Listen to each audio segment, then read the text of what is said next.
sudah datang di pertemuan kita di bulan September ini. Sebelum memulai kegiatan hari ini, alangkah baiknya terlebih dahulu kita berdoa. Doa dimulai. Doa selesai. Semangat ibu-ibu ya. Di sini kita sebelum memulai, saya ingin bertanya apa yang ibu pahami yang sudah kita pelajari materi sebelumnya. Coba ibu Tari, ada kira-kira masalah materi apa kita sebelumnya kemarin? Iya bu, lupa. Oh ya, lupa ya. Berarti nggak diterapkan di rumah ibu-ibu ya. Itu adalah tentang pemberian stimulasi. Iya, stimulasi kepada anak usia 2 sampai 6 tahun ya bu. Iya, oke. Selamat ya bu. Ibu bisa menjawabnya, berarti ibu sudah memahami materi kita sebelumnya. Jadi kita mulai sekarang materi selanjutnya tentang modul 6 tentang pemanfaatan bantuan sosial dalam pemenuhan gizi anak dan ibu hamil. Oke, sebelum saya memulai pembahasan materinya, saya ingin bertanya, bantuan sosial yang ibu tahu apa? Bantuan dari pemerintah. Bantuan dari pemerintah yang ibu tahu apa aja? PKH, terus BNT, terus KIS. Santri tahu apa yang didapat? BLT, terus DST. Jadi ada jenis-jenis bantuan yang sudah ibu terima di Kabupaten Langkat ini. Saya jelaskan juga, bantuan sosial adalah pemberian bantuan berupa barang atau uang dari pemerintah kepada individu, keluarga ataupun kelompok masyarakat. Ibu lah contoh salah satu keluarga penerima manfaat itu. Ya, jadi tadi saya sudah bertanya apa itu jenis-jenis PKH. Jadi jenis-jenis bantuan sosial itu seperti PKH, BPNT, DST.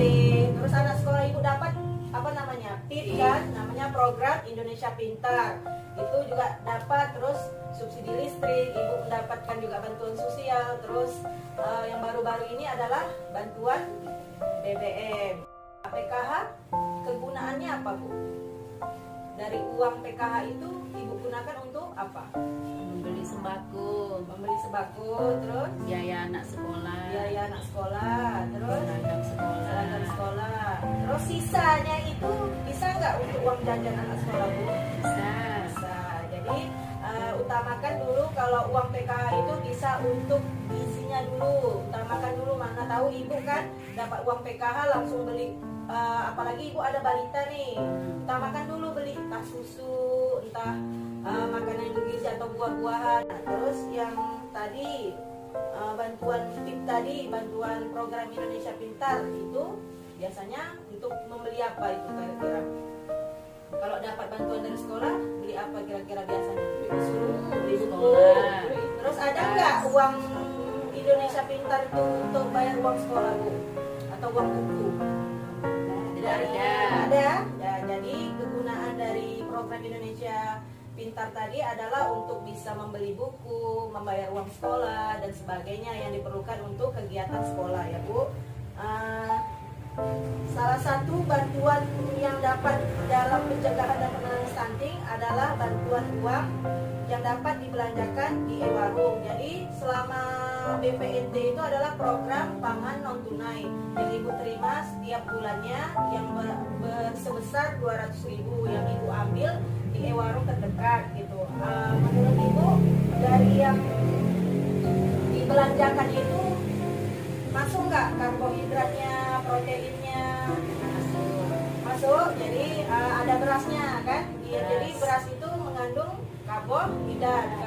Terus ibu dapat telur kan? Telur itu termasuk protein. Jadi itu sangat membantu untuk daya kembang anak ya bu.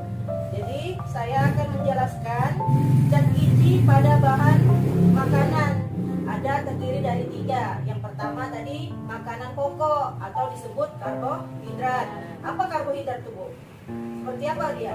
Seperti berbentuk apa dia? Beras, terus tepung, sagu, jagung, sama kacang, kacang-kacangan jagung, kacang-kacangan. Itu fungsinya untuk apa, Bu? Sumber tenaga kita gitu, sumber tenaga. Terus untuk bekerja kita bisa ada stamina. Yang kedua, lauk pauk atau disebut juga protein. Apa-apa aja protein dari lauk pauk itu seperti apa? Berupa daging, yang paling tinggi adalah daging. Terus ikan, telur, ayam. Jadi itu adalah lauk-lauknya. Jadi kalau ibu sudah ada beras tadi atau ada nasi, jangan lupa harus ada lauk pauknya. Entah ibu mau masak ikan ataupun telur, ikan, dan seringkali kan daging agak mahal dari harganya. Jadi kita sesekali bolehlah untuk merasakan atau memasak daging ya. Yang ketiga itu sayur dan buah-buahan. Sayur dan buah-buahan itu vitamin dan mineral. Jadi kalau ibu memakan sayur-sayuran itu sudah bermanfaat bagi tubuh kita untuk dapat vitamin dan mineral kayak wortel ya kan. Terus apa lagi, Bu? Bayam, sayur-sayuran, buah-buahan juga penting juga seperti pepaya, tapi jangan terlalu banyak. Jadi kalau bisa pepaya agak disedikitkan bagi yang mengidap penyakit diabetes ya, Bu. Ada 10 pedoman gizi seimbang yang perlu ibu pahami. 1. Biasakan mengkonsumsi aneka ragam makanan pokok. Beras tadi kan, terus jagung. Jangan tiap hari itu jangan beras aja atau nasi, Bu. Ganti-gantian. Kadang bisa lah ibu tak ubi atau ganti berasnya menjadi beras merah, atau bisa ganti dengan jagung atau ganti dengan kacang-kacangan. Yang kedua, batasi mengkonsumsi makanan manis, asin, dan berlemak. Nah, ini yang kita agak banyak melakukan yang makanan-makanan yang asin dan berlemak ini, sehingga badan kita cepat lelahnya, Bu.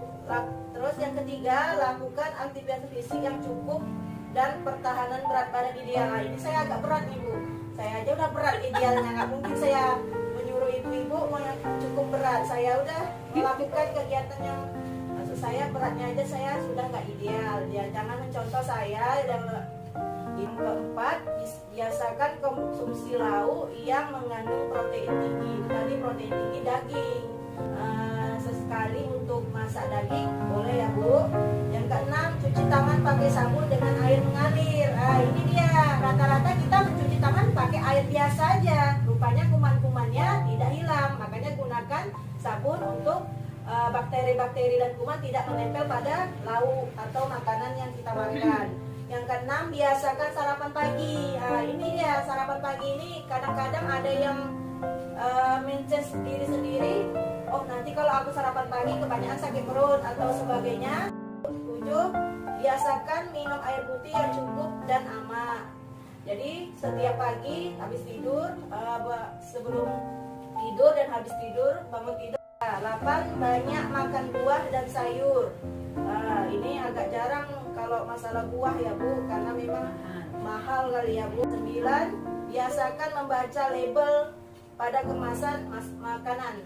Ini agak-agak jarang ibu beli kemasan nih, tapi ibu jarang lihat labelnya. Kadang udah expired, ibu udah beli, takutnya bakteri itu masih ada, terus anak-anak dan ibu sendiri atau suami sakit perut ya, Bu. 10. Syukuri dan nikmati aneka ragam makanan itu, Bu. Jadi intinya dari kita bahas tadi ini adalah tentang bantuan sosial. Semoga dengan adanya materi ini bisa menerapkan kepada anak-anak supaya anak kita menjadi tinggi, cerdas, dan tidak stunting ya, Bu. Jadi itu saja yang saya sampaikan, kurang dan lebih saya mohon maaf. Kepada Allah saya mohon ampun. Terima kasih. Saya tutup dengan wabillahi taufiq wal hidayah. Assalamualaikum warahmatullahi wabarakatuh. Waalaikumsalam warahmatullahi